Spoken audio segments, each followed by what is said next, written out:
गोपीजन वल्लभा गिरिवरधारी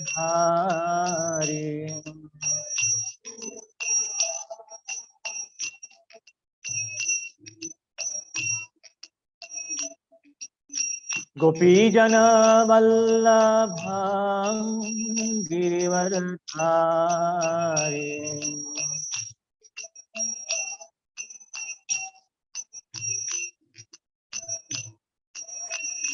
जय राधा माधव कुंज बिहारी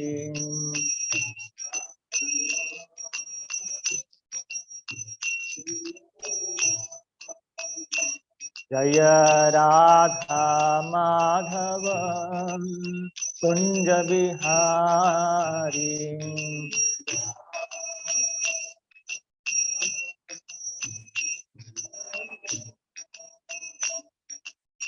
यशोदानंदन ब्रज जन रंजन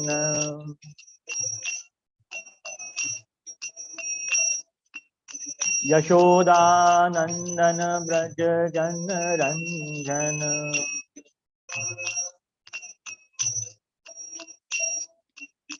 यशोदानंदन ब्रज जन रंजन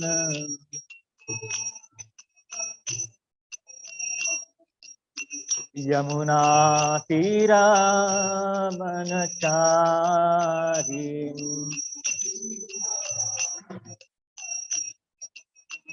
यमुना तीरा बनचारी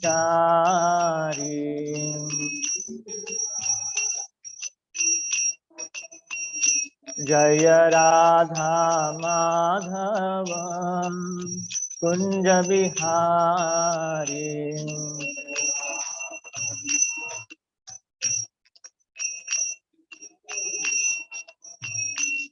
हरे कृष्णा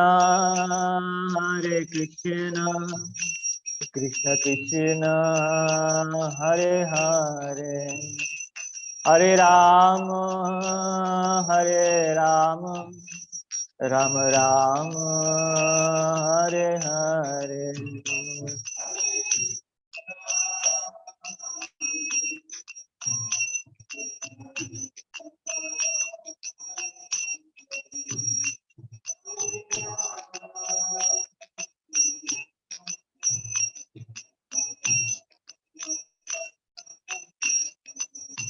हरे कृष्णा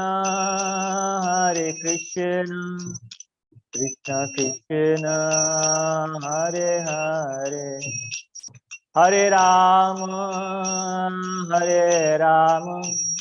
राम राम हरे हरे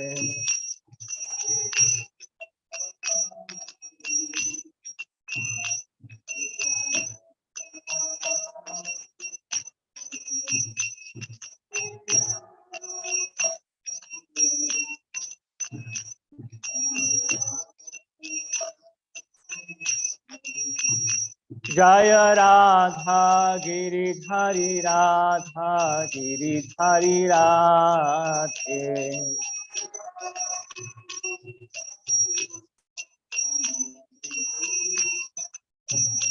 जय जगन्नाथ जय बलदेव जय सुभद्रा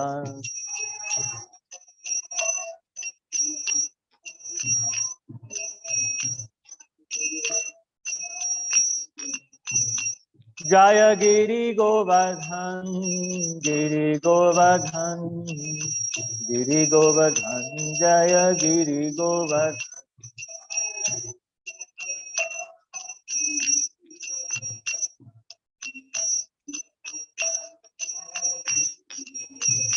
जय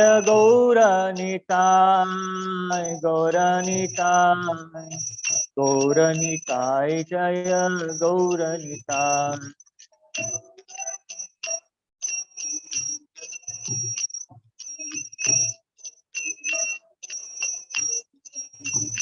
जय जय Prabhupada Prabhupada Jaya Jaya Prabhupada.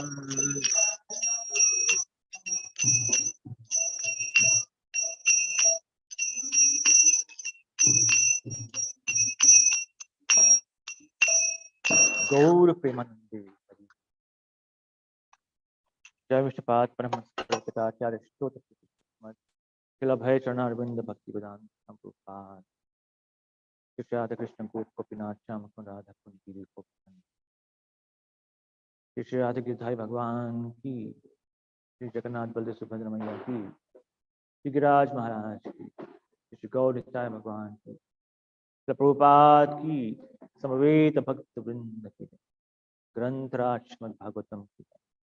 All glory to Samad Guru. All glory. All glory.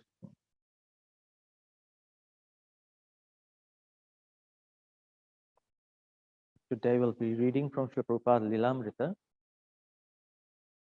chapter 16, Free to Preach. Here I am now sitting in New York. First of all, can everyone hear me? Is it clear?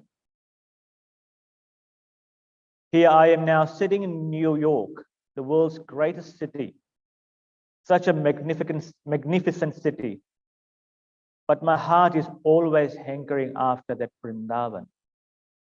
I shall be very happy to return to my Vrindavan, that sacred place.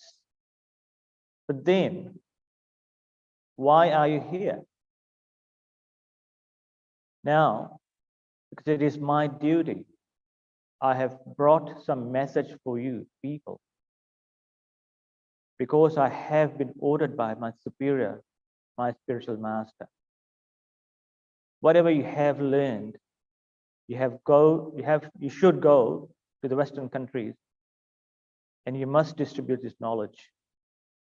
So in spite of all my difficulties, all my inconveniences, I am here because I'm obliged by duty. From Leda Vaishla Prabhupada. Room 307 was never meant to use as a residence or ashram or lecture hall. It was only a small, narrow office without furniture or a telephone. Its door held a large pane of frosted glass, the kind common in old offices. Above the door was a glass-paned transom. Prabhupada placed his blankets on the floor before his metal footlocker, which now became a makeshift desk where he wrote. He slept on the floor. There was no facilities here for cooking or even for bathing. So daily he had to walk to Dr. Mishra's apartment. When he had lived in room 501 at Dr. Mishra's yoga ashram, Dr. Mishra had financed his needs. But now Srila Prabhupada was on his own. And whatever he could raise by selling his books, he would have to use for his daily maintenance and for the monthly rent of $72. He noted that for a little powdered chili, the Western superette charged 25 cents, 10 times what he would have paid in India. He had no guaranteed income. His expenses had increased and his physical comforts had reduced. But at least he had his own place. Now he was free to preach as he liked. He had to come to America to speak about Krishna. And even from the beginning, he had found opportunity to do so, whether at an informal get-together in the Agarwal's living room or before a formal gathering at the Butler Lions Club, Dr. Norman Brown's Sanskrit class, Dr. Mishra's Yoga Society, or the Tagore Society. But he did not attach much importance to lecturing with the people who gathered would hear him only once. This was the main reason he wanted his own building in New York, so that people could regularly chant Hare Krishna, take prasadam in his company, and hear him speak from Bhagavad Gita and from Bhagavatam. Moving out of the yoga studio into the small office downstairs gave Prabhupada what he was looking for, his own place. But not even euphemistically could that place be called a temple. His name was on the door. Anyone seeking him there could find him. But who would come there? By its opulence and beauty, a temple was supposed to attract people to Krishna. But room 307 was just the opposite. It was bare poverty. Even a person interested in spiritual topics would find it uncomfortable to sit on the rugless floor of a room shaped like a narrow railroad car. One of Dr. Mishra's students who had donated a reel-to-reel tape recorder, and Prabhupada recorded some of his solitary bhajans, which he sang to his own accompaniment of hand cymbals. He also recorded a long philosophical essay, Introduction to Gita-Upanishad. Even if no one attends, the Bhaktisiddhanta Saraswati had told him, you can go on chanting to the four walls. But since he was now free to speak his message in the new situation God had provided, he decided to lecture 3 evenings a week, Monday, Wednesday, and Friday, and whoever would come.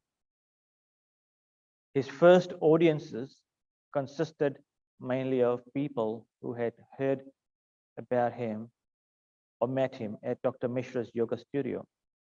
And despite the poverty of his room, the meetings became a source of new life for him.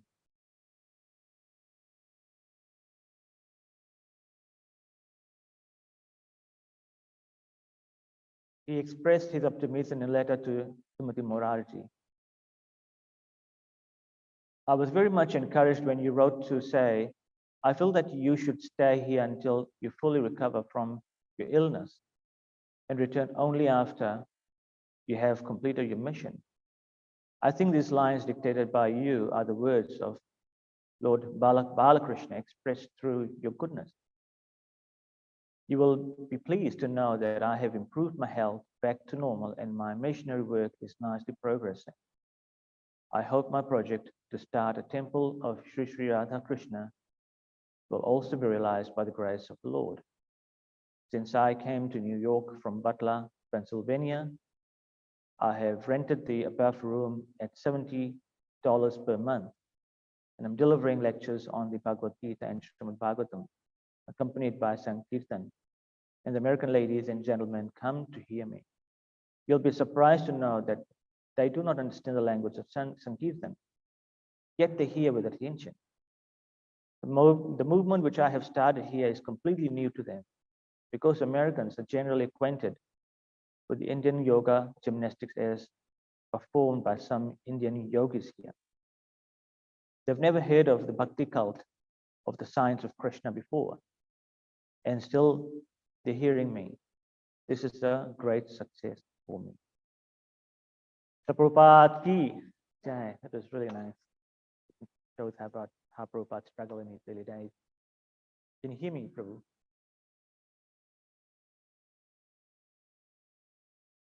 Can you all hear me? Is it okay, or is it okay now? Okay, how about now, Prabhu? It's better?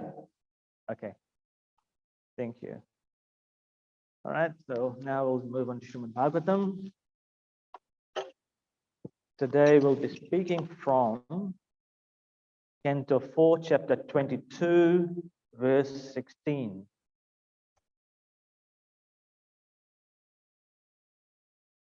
व्यक्तम आत्मवताम आत्मा भगवान आत्म भावनः स्वानाम अनुग्रहाये माम सिद्धरूपी चरत्यज व्यक्तम आत्मवताम आत्मा भगवान आत्म भावनः स्वानाम अनुग्रहाये माम सिद्धरूप्य चरत्यज व्यक्तम आत्मवताम आत्मा भगवान आत्म भावनः स्वानाम अनुग्रहाये माम सिद्धरूपी चरत्यज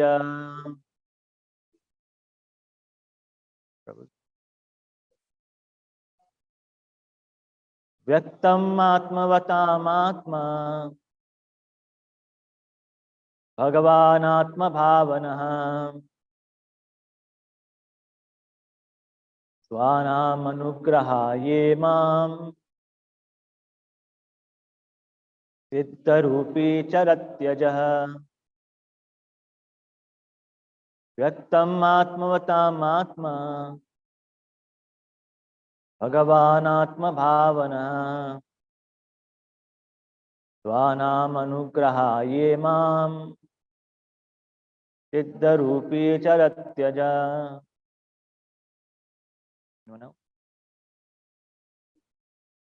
व्यक्तम आत्मवताम आत्मा भगवान आत्म भावनः स्वानाम अनुग्रहाये माम सिद्धरूपी चरत्यज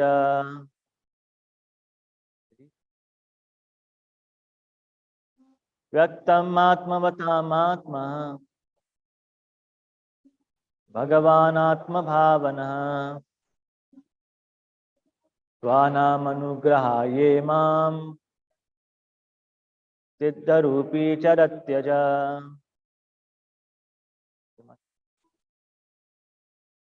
व्यक्तम आत्मवताम आत्मा भगवान आत्म भावनः स्वानाम अनुग्रहाये माम सिद्धरूपी चरत्यज Synonyms: Vyaktam, clear; Atmavatam, of the transcendentalist; Atma, the goal of life; Bhagavan, the supreme personality of Godhead; Atma Bhavana, always wishing to elevate the living entities; Swanam,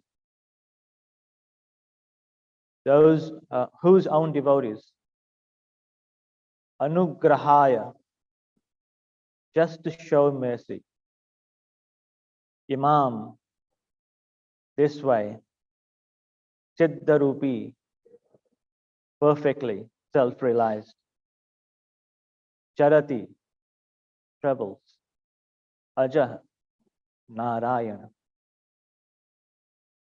Translation by His Divine Srila Prabhupada. The Supreme Personality of God is always anxious to elevate the living entities who are His part and parcel. And for this, for their special benefit, the Lord travels all over the world in the form of self-realized persons like you. Purport.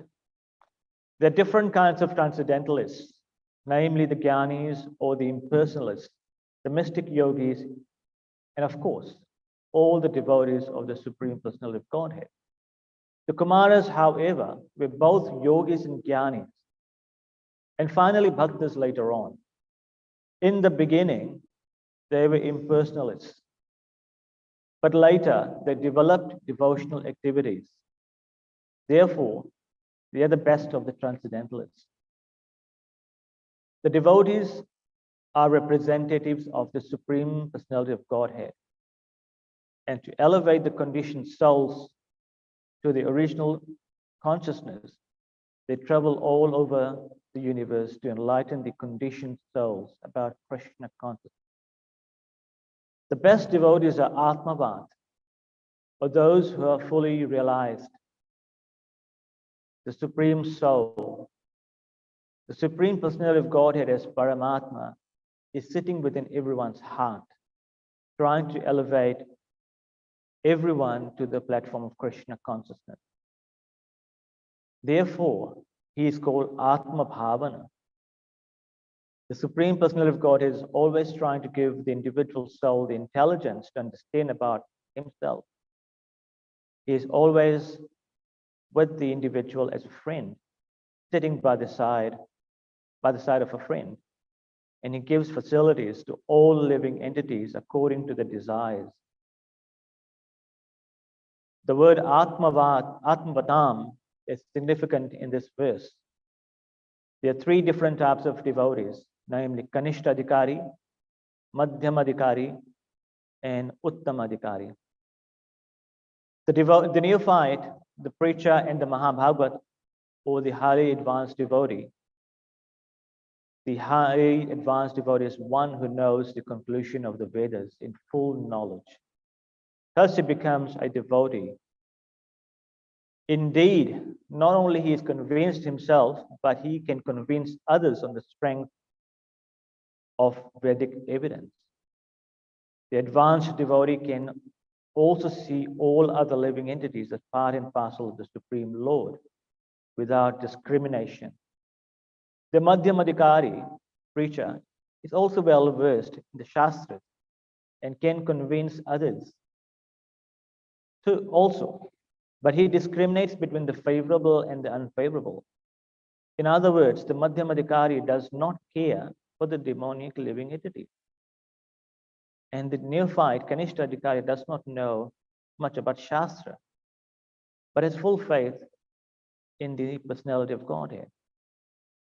The Kumaras, however, were Mahabhagavatas because after scrutinizingly studying the absolute truth, they became devotees. In other words, they were in full knowledge of the Vedic conclusion. In the Bhagavad Gita, it is confirmed by the Lord that there are many devotees, but a devotee who is fully conversant in the Vedic knowledge is very dear to him. Everyone is trying to elevate himself to the highest position according to his mentality. The karmis who have a bodily concept of life try to enjoy sense gratification to the utmost. The Jnani's idea of the highest position is merging into the effulgence of the Lord. But a devotee's highest position is in preaching all over the world the glories of the Supreme Personality of Godhead. Therefore, the devotees are actually representatives of the Supreme Lord. And as such, they travel all over the world directly as Narayan because they carry Narayan within their hearts and to preach his glories. The representative of Narayan is as good as Narayan, but he is not to conclude, like the Mayavadis, that he has become Narayan. Generally, a sannyasi is addressed as Narayan by the Mayavadis. Their idea is that simply by taking sannyas, one can become equal to Narayan or become Narayan himself. The Vaishnava conclusion is different, as stated by Srila Vishwanath Chakravarti Thakur. Sakshat dharitvena samasta shastrair uktas tatha bhavayeta eva shadbhi. Into prabhorya priya eva tasya vandoe guru shri charanarvindam. According to Vaishnava philosophy, a devotee is as good as Narayan, not by becoming Narayan, but by becoming the most confidential servant of Narayan. Such great personalities act as spiritual masters for the benefit of the people in general. And as such, a spiritual master who is preaching the glories of Narayan should be accepted as Narayan and be given all due respects, and be given all respects due to him. Om Ajnanatimirandhasya Jnananjana Shalakaya Chakshurunmilitam Yena Tasmai Shri Gurave Namaha. Shri Chaitanya Manobhishtam Sthapitam Yena Bhutale Swayam Rupa Kada Mahyam Dadati Swapadantitam. Vandeham Guru Shri Utpada Kamalam Shri Gurun Vaishnavamshta Shri Rupam Sagrajatam Sahagana Raghunathan Vitam Tam Sajivam Sadvaitam Savadhutam Parirana Sahitam Krishna Chaitanya Devam Shri Radha Krishna Padan Sahagana Lalita Shri Vishakhanvitam. He Krishna Karuna Sindhu Dina Bandhu Jagatpate Gopesha Gopika Kanta Radha Kanta Namastute Tapta Kanchana Gaurangi Radhe Vrindavaneshwari Vrishabhanu Sute Devi Pranamami Hari Priye Vancha Kalpatarubhyasya Kripa Sindhu Evacha Patitanam Pavinibhyo Vaishnavibhyo Namo Namaha. Jai Shri Krishna Chaitanya Prabhu Nityananda Shri Advaita Gadadhara Srivasadi Gaura Bhakta Vrinda. Hare Krishna Krishna Krishna Hare Hare Hare Rama Rama Rama Hare Hare. Read the translation again. The Supreme Personality of God is always anxious to elevate the living entities who are his part and parcel. And for their special benefit, the Lord travels all over the world in the form of self-realized persons like you. Here we've been hearing about how the four Kumaras appeared before Prithu Maharaj, and Prithu Maharaj is asking some questions.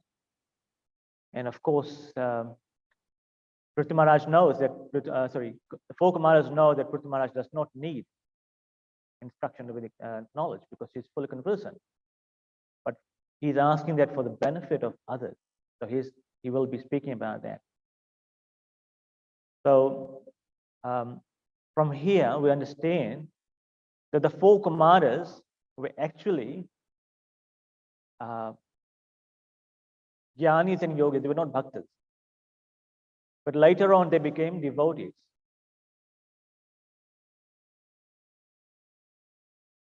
We know that the four Kumaras are expounded of one of the Sampradayas, right? Rudra Sampradaya. Actually, Kumar Sampradaya, coming from Nimbarka Acharya.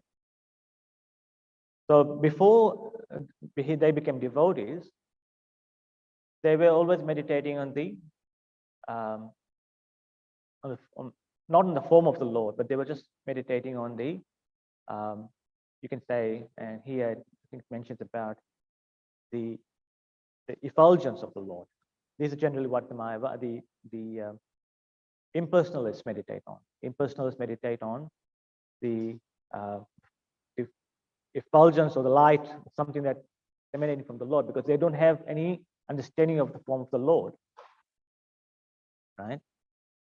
So there are three different types of people who realize God in different ways. Vadanti tattva vidas tattvam yad jnanam advayam brahmeti paramatmeti bhagavaniti shabdaye. The first level of people are who realize God in the form of Brahma. They are Brahmavadis. In this case here, I explained that the four Kumaras were actually Brahmavadis. Separate from the Mayavadis. Mayavadis actually believe that everything's Maya. Lord's form, everything's Maya. Brahmavadis do believe there's a form, but they're not interested in the form. They are only interested in the impersonal feature of the Lord. Right? So the Brahmavadis are always instructed, or the people who are interested in the Brahma aspect of the Lord do not perceive the spiritual energies of the Lord. They are only focused on the energies of the Lord, the material energy of the Lord.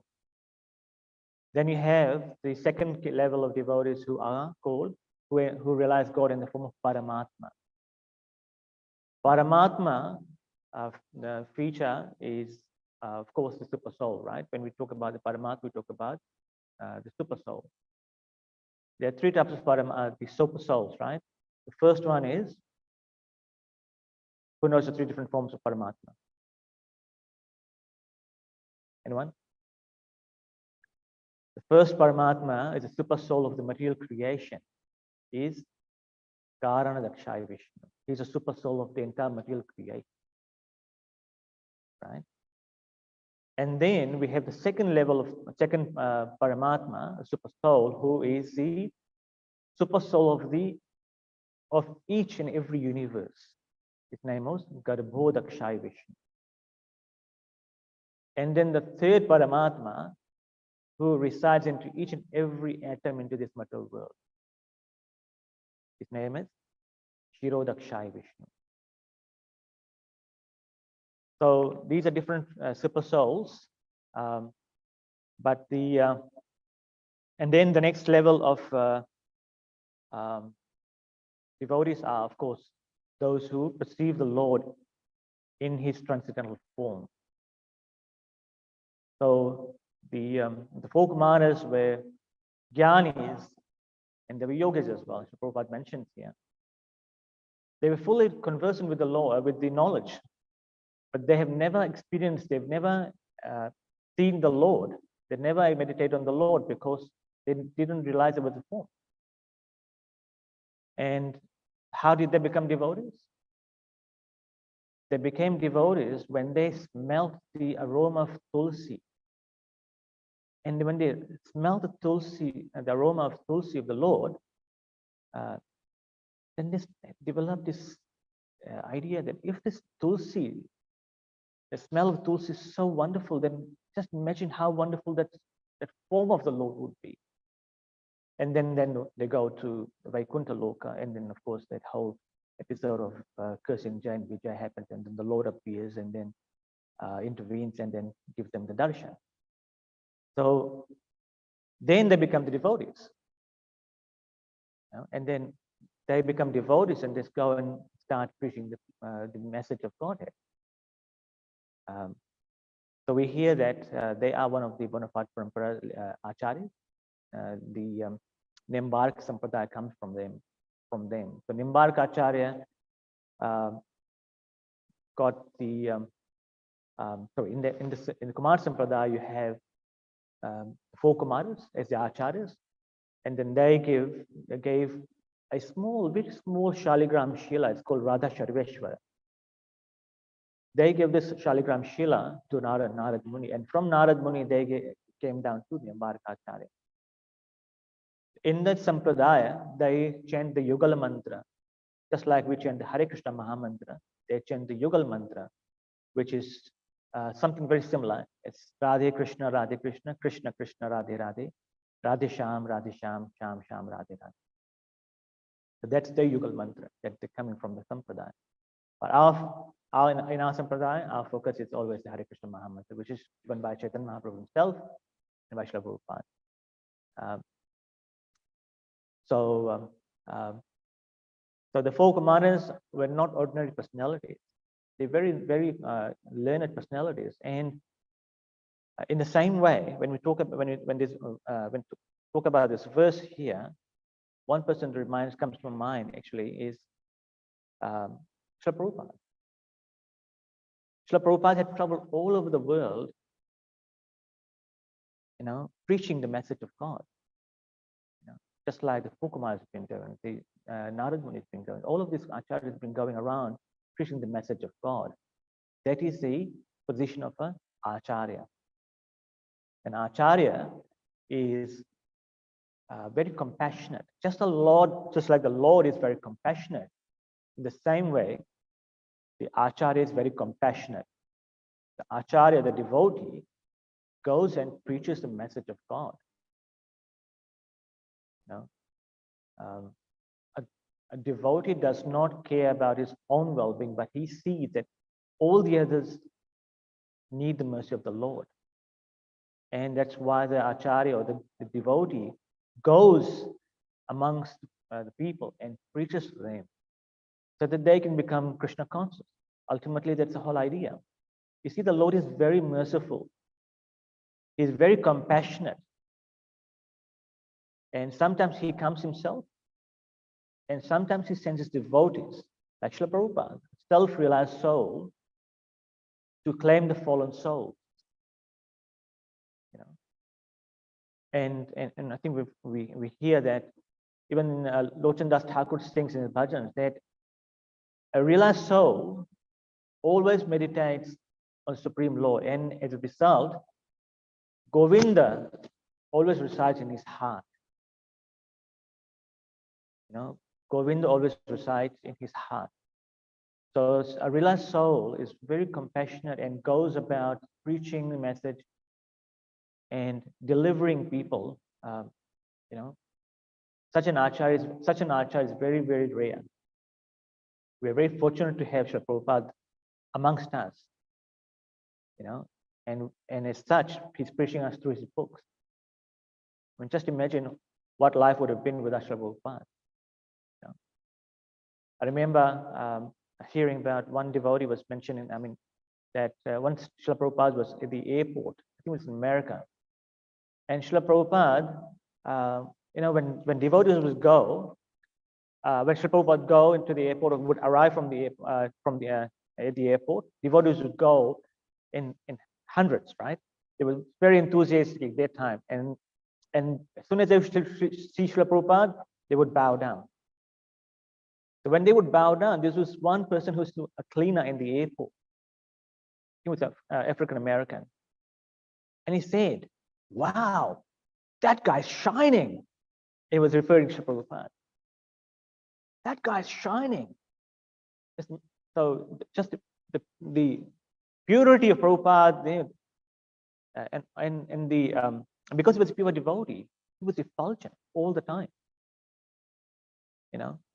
And in the same way, I think in Melbourne, when Srila Prabhupada arrived at the airport, Srila Prabhupada, when he arrived, you know, he was sitting down and all the devotees bowed down to him. And there was a reporter there. He'd asked Srila Prabhupada, why are they bowing to you? Why are they falling down, like putting the head down to you? Srila Prabhupada said, because they're offering their obeisances to a pure devotee, a representative God. He said, because they are offering their obeisances to a representative God. He said, I am like the tax collector. I'm going everywhere and collecting all the obeisances and offering that to Krishna. You know, I'm going about doing this, preaching and taking all the obeisances and offering to Krishna. You know, on my own, I'm not, and I have no ability, but I'm offering everything to Krishna.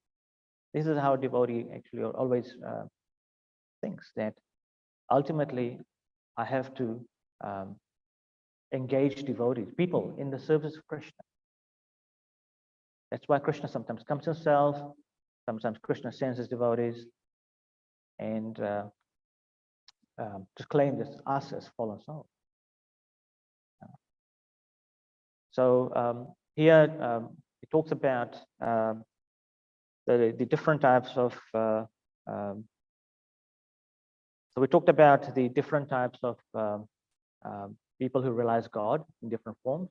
Brahma, people who are those are Brahmavadis or transcendentalists, they realize the absolute truth minus material and spiritual energy.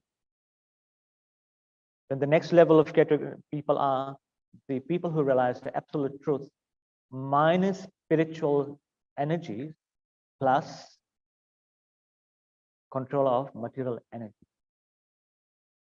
Right. So the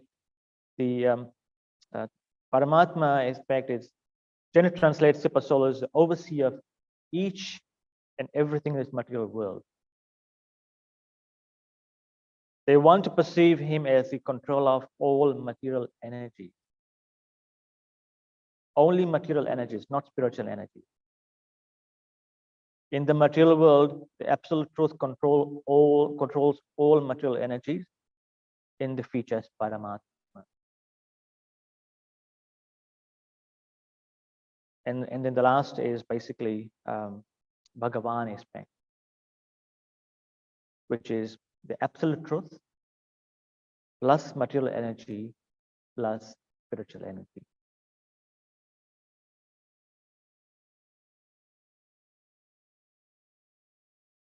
And so these are different aspects of God, a realization of God. The Mayavadis generally believe that God has no form, basically, and everything that is associated with God is all Maya. They say Brahma Satyam Jagan Mithya. Only the absolute truth is truth. But they even, when they talk about the absolute truth, they're talking about God being in the form of light, effulgence only. That's it, Brahma Jyoti. They can't see beyond Brahma Jyoti, which is the transcendental form of the Lord. Because Brahma Jyoti is actually the effulgence of the Lord. But the devotees look beyond Brahma Jyoti and they see the form of the Lord. Then we have the different types of devotees here: the Kanishta Adhikari, the Madhyama Adhikari, and then the Uttama Adhikari. And a Kanishta Adhikari is someone who knows Shastra. Doesn't know Shastra much, but has faith in the Lord. He does not know how to discriminate between devotees and non-devotees. Whereas the Kanishta, the Madhyama Adhikari, he knows, he's a preacher, he or she is a preacher, and knows how to differentiate between devotees and non-devotees, and also knows how to differentiate between God and devotees. He knows he's very well versed in the Shastra. It's important for everyone to be very well conversant in Shastra, because if you do not know Shastra, how can you, I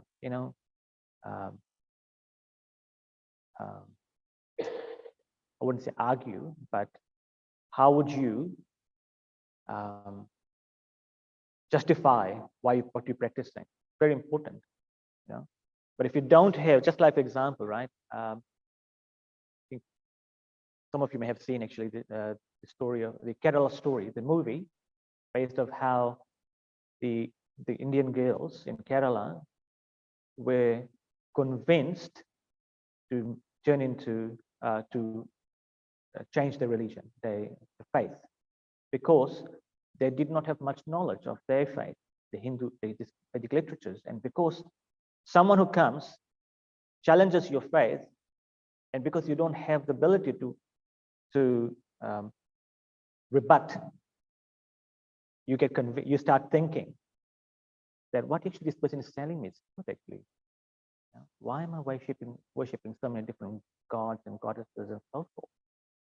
Why is Krishna having 16,108 wives? You know, you have people like that. I came across a person who was asking me all the same thing. Here you have Indra, who has to fight for his own position, who's fearing his own position. What kind of God is that? Then someone was saying that here you have Krishna, who has got 16,108 wives. That's like it's not an ideal personality of God person, you know. But if you can justify, if you got knowledge of Shastra, then you'll be able to tell them that this is not the fact. The reason why this is because so and so reason. So it's very important for us as devotees to be very well conversant in Shastra, understand Shastra, and be able to talk about it to others. I know the brahmacharis are very well conversant with the Shastra, because they are very well trained. So, and then of course you have the third level of devotees, which is the Uttama Adhikari. The Uttama Adhikari basically sees everyone equal, doesn't discriminate, you know. And his main goal is to get everyone to become Krishna conscious. And that Uttama Adhikari you have, of course, we have Srila Prabhupada. Srila Prabhupada was an Uttama Adhikari who was an Uttama Adhikari, but he sometimes came down to our level to preach to us, to be able to teach us, you know. He didn't need to come to that level, but he had sometimes got he was abused by some people. He had to go through some tough times with people, the journalists and so forth, the politicians. But he tolerated all of that because he came here for a mission. And the mission was to spread the knowledge of Srimad Bhagavatam and Bhagavad Gita. Just imagine what life would have been without Srila Prabhupada. It would be difficult. Maybe we would not have been sitting here today. Isn't it? But we are so grateful to Srila Prabhupada that he has given us this wonderful knowledge. And by his mercy, we are all engaging one way or the other in the Lord's service.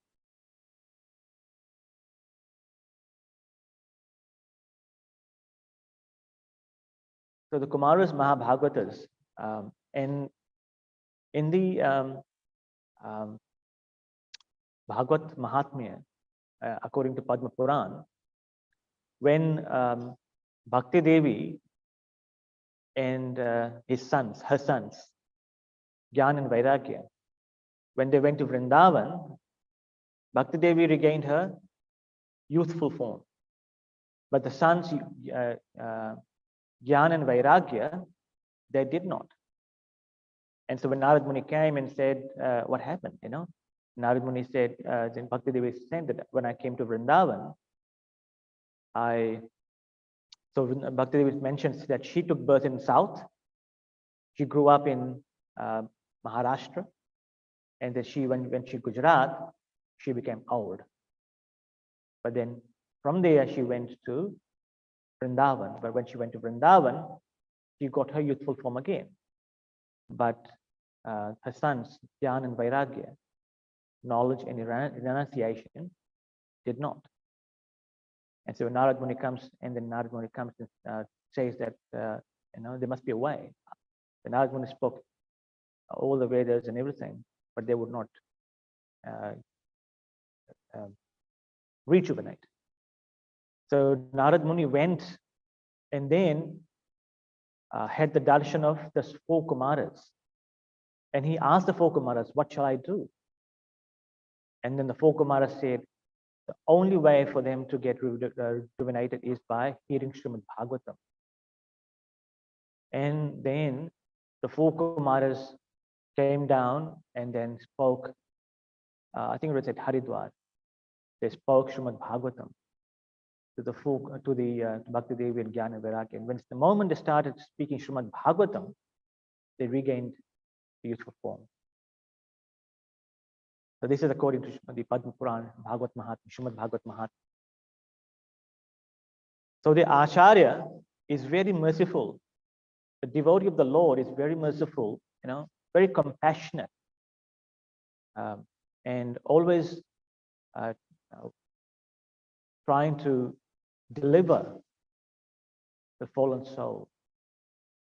According to Shastra, the Acharya has got certain qualities. One of the qualities is Acharya Veda Sampanno. Acharya is someone who is well versed in Vedic literatures. That's how an Acharya devotee should be. Acharya Veda Sampanno, Vishnu Bhakta. He must be a Vishnu Bhakta, devotee of the Lord. Then it says, Mantragyo. He must be a knower of the mantra, the holy name. He must be a fully realized person in the chanting of the holy name. Mantragyo mantra bhaktascha. He must be a devotee of the holy name, surrendered to the holy name. And then Mantragyo mantra bhaktascha sada mantrashraya shuchi. He must be always surrendered to the holy name of the Lord and always pure. And then further says, Sat Sampradaya Sampanno, someone who is coming in the line of disciplic succession. And Brahma Vidya Visharada, someone who's expert in the knowledge of the absolute truth. That is an acharya, a guru, a devotee. So, of course, the devotee, devotee is a representative of God. Of course, he's not God, but he is representing God. That's why Srila Prabhupada mentioned, I'm here representing Krishna. And when we talk about the sun, just like when we have the sun up in the sky and then we have the rays coming down, but sometimes when we see someone standing up and we say, don't stand in the sun, not standing in the sun, but because the rays are coming down, in the same way, this rays are actually representative of the sun in this material world. The same way, the spiritual master, the guru, the Vaishnava, the devotee, is a representative of Krishna. He comes for the very purpose of delivering us fallen souls. You know? He doesn't care about his own welfare. He thinks about how can I deliver others. Just like Sripad Ramanujacharya. He had many gurus. I think one of them was Goshtipurna. And when he was going to Goshtipurna for mantra initiation, Goshtipurna was saying, no, not now, you're not ready yet. So he did that a couple of times. But yet Ramanujacharya was persistent. He was going, begging him to give me mantra diksha. And after seeing his determination, Goshtipurna said, okay, I'll give you this mantra, but you have to promise that you will not give this mantra to anyone else, because anyone who chants this mantra is absolutely guaranteed to go back to the spiritual world. And the moment Ramanujacharya got the mantra, he went right up to the top of the temple and started calling everyone, said, chant this mantra, chant this Maha Mantra. By chanting this mantra, you'll definitely go back to the spiritual world. And everyone started chanting that mantra. And when Goshtipurna heard about that, he called Ramanujacharya and he said, I told you not to give this mantra to anyone else. And why did you do that? Why did you disobey me? You will go to hell because you've disobeyed my orders. And Ramanujacharya said, my dear Guru, if by me, all these hundreds of thousands of people are able to go back to the spiritual world, then I'm happy to go to the hellish planet. For me, I'm not worried about myself. I'm worried about how I can deliver this fallen soul. So that is an acharya. An acharya comes and preaches to deliver the devotees, to deliver the ordinary souls like us, conditioned souls. We are nitya baddha, but the acharyas are, the devotees are nitya mukta, always engaged in the bhajan of the Lord. Just like, and they can communicate with the Lord directly. Just like, for example, when Srila Prabhupada was in 1977, he was on the deathbed about to leave his body, and devotees were pleading to Srila Prabhupada, Prabhupada, please stay back, please stay back. Srila Prabhupada said, it's not in my hands, I need to talk to Krishna about it. And then Srila Prabhupada closed his eyes as if he was communicating with Krishna. He didn't say anything. And then he said, actually Krishna said, it's up to you. I leave it to you. If you want to go, you go. If you want to stay, you can stay. You know? So, and just imagine how Srila Prabhupada has written his books. Srila Prabhupada has written his books because Krishna was dictating it. You know? And Srila Prabhupada would get amazed what he's written. He said, did I write this? So I realized we are so fortunate to have him around. You know? So our real soul is to be offered same respects as we offer to the Supreme Lord. Sakshad Haritve. You know? Offer him respect same as Hari. Of course, he's not Hari. but he has to offer his Hari, because by offering respects to him, we are offering respects to to the Supreme Lord. He takes our obeisances offered to the Supreme Lord. So I will now end here. Anyone's got any questions, comments?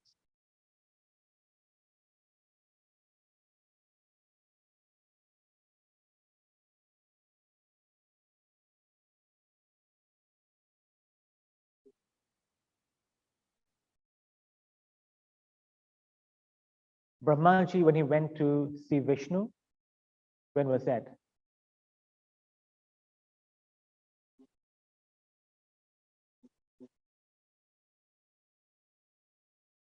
Oh, that's Krishna. So that story is basically in Dwarka. Brahma, Lord Brahma, the four-headed Brahma, he goes to Dwarka to see the Lord. And then the Lord, when he arrives at the kingdom, the doorkeeper of the kingdom asks him, okay, you hold on, let me go and ask Krishna.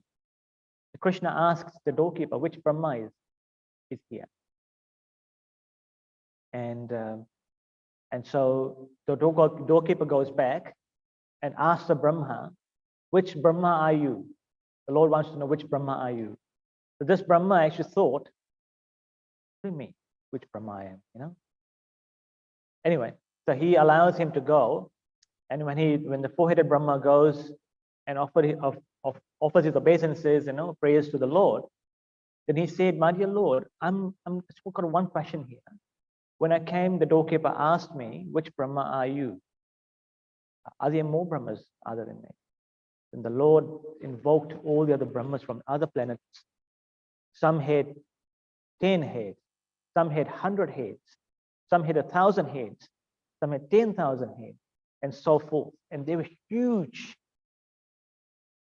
And when this Brahma, the four-headed Brahma, saw these other Brahmas, he found himself like a mosquito amongst all of these other Brahmas.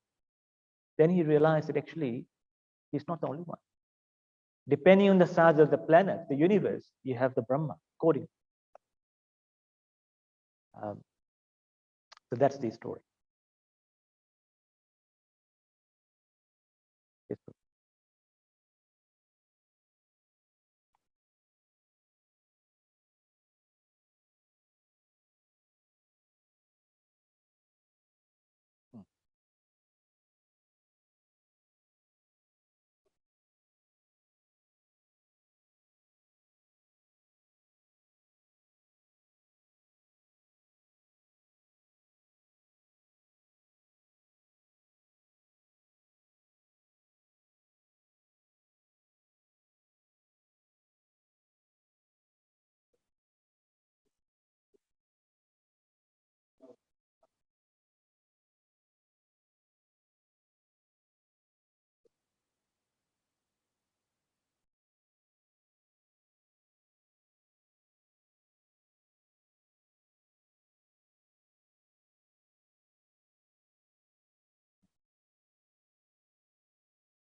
So what is the last part?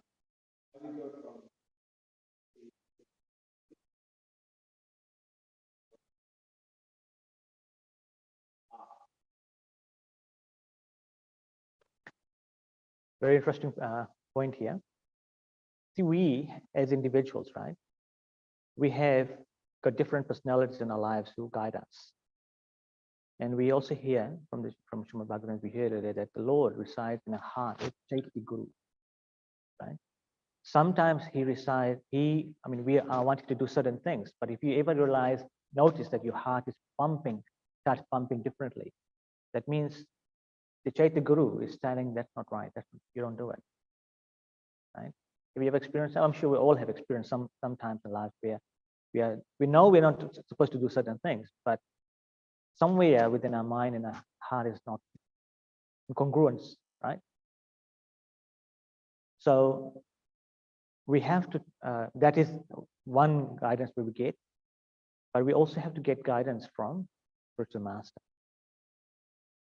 We have different spiritual masters, Diksha Guru, Shiksha Guru, and of course the person who brings us to Krishna consciousness.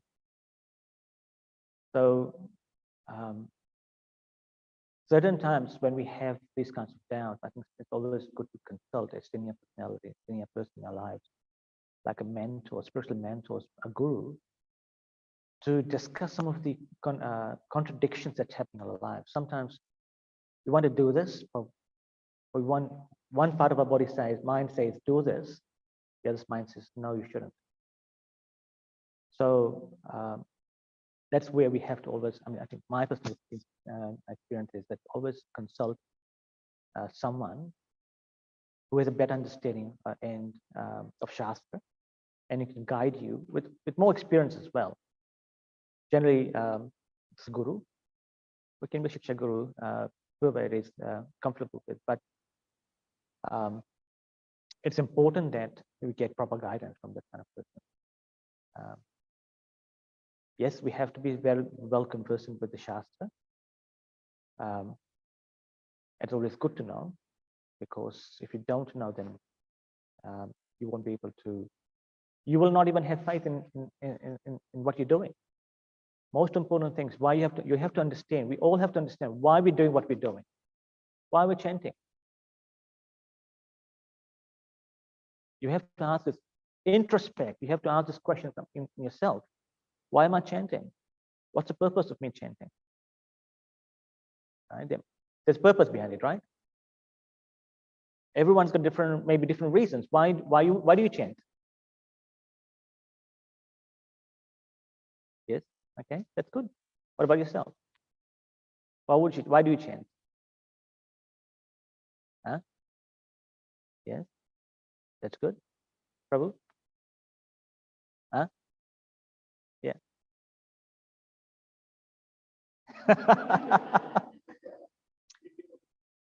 we all do this for different reasons. But ultimately, it comes down to you're doing it because you've been instructed by Guru Maharaj, right? Because you do this because out of love for Guru Maharaj, you are following instruction. The Guru is saying, chant this many rounds daily, follow the four regulative principle, take prasadam, associate with the devotees, chant and dance and be happy. So we have to always think why we're doing what we're doing. Because if you don't know the purpose why you're doing it, then sometimes because whatever you're doing is just mechanical. We don't want to do things mechanically, right? We want to be able to do these things because we want to do it. We have our 100% into it. Did I answer your question?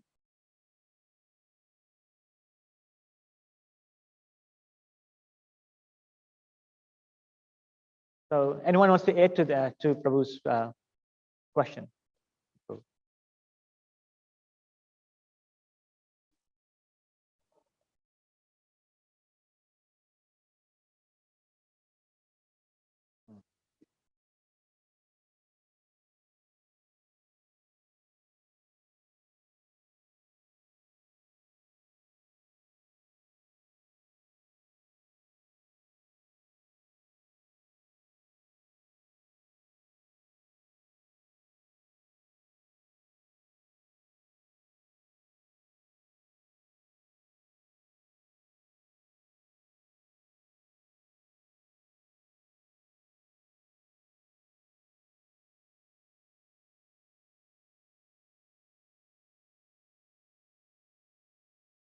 That's right. We have to do a lot of service, Prabhu said. By doing service, we cleanse our heart. And when the heart's cleaned, then we'll be able to purify our mind, existence. So that's why we chant this Cheto Darpana Marjanam. But are we doing it mechanically as well? Or do we actually mean the words? Right? do we actually mean? A lot of times we don't. Now we chant Shikshashtakam, say na dhanam, na dhanam, na janam, na sundaram kavitam. Do we actually mean the words? Maybe not. How many of you would want more dhan? I'm sure you. So it's very important that we mean the words, that we, just like when we're chanting the Mahamantra, we have to focus on each and every word. When we sing the bhajan, we have to meditate on the words and try to visualize it in our mind. When we sing Jai Radha Madhava Kunja Bihari, just imagine, Radha Madhava and the Kunja went around the Kunja, So those kinds of things, we always have to try to bring that to our mind. Remember, yes, Prabhuji.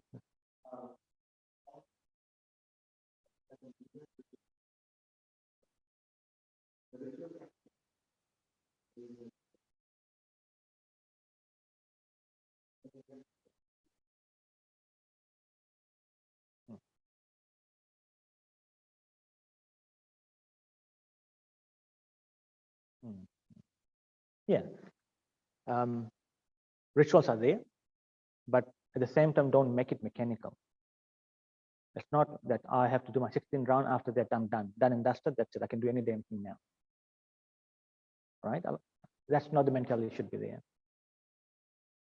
We should chant with devotion, put a heart into it, and as Prabhu said, mentioned, most important, the best way to do it is by engaging in some sort of service. Pick up a fixed service, and that will help you develop this.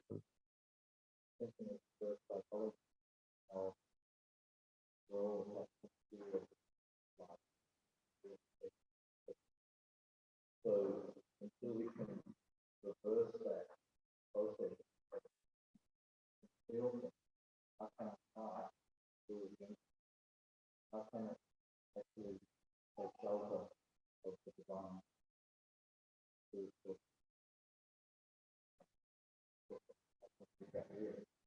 So the process of first then God and others, but we're probably in our heart free to reinvest.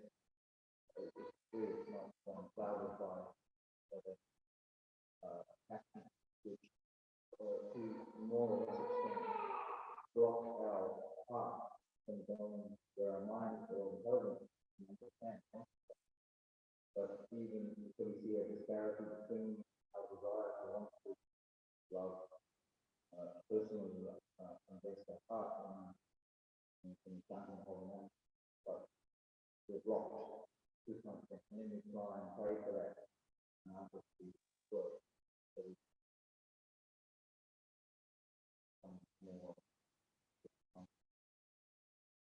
very nice point. Thank you, Prabhu. That actually makes sense. Yes, Prabhu.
See, in our spiritual journey, we will all overcome all sorts of obstacles, right? It's not smooth sailing. There'll be a whole lot of obstacles. But if we are in the association with the right people, then we can overcome that. And by the mercy of the Lord, we can go faster. We can progress very easily and very quickly. Like, for example, I mean, this is just my personal experience. Example, I was in Mayapur earlier this year, and the head pujari asked a couple of us devotees, they said, yeah, you can come and help us do some decoration in the Panchatattva altar. Now, there were a few other devotees who were requested, but they didn't turn up. And just 2 or 3 of us, maybe 4 or 5 of us, we saw there's an opportunity to serve. We took them as an opportunity to go and do some seva, irrespective, whatever it is. We went, and we felt so happy to be right in front of the Lord. And being there are people who've been struggling for years, have not been able to enter the altar. And I was there, like me and a few others who had been there for the first time in Mayapur, and we were able to get in. And this is only be possible when you have the right people pulling your hands through and pulling you into seva. So association is very important, the right type of people. When you have the right people, everything can get fast tracked for you. Obstacles will definitely come. We just have to be like, develop sometimes some thick skin and just be ready to overcome whatever it is. We all have to realize the fact that we all have material desires and spiritual desires. And Srila Bhaktivinoda Thakur says that we have to balance both of them. We can't artificially say that I've got no material desires and I have only spiritual desires, but back within the mind, there are some desires. You have to somehow or the other balance them. And if you need guidance, and that's where you have to consult your Guru Maharaj or senior devotees who can guide you on how do you overcome this contradiction. Make sense? Anyone's got any more questions, comments?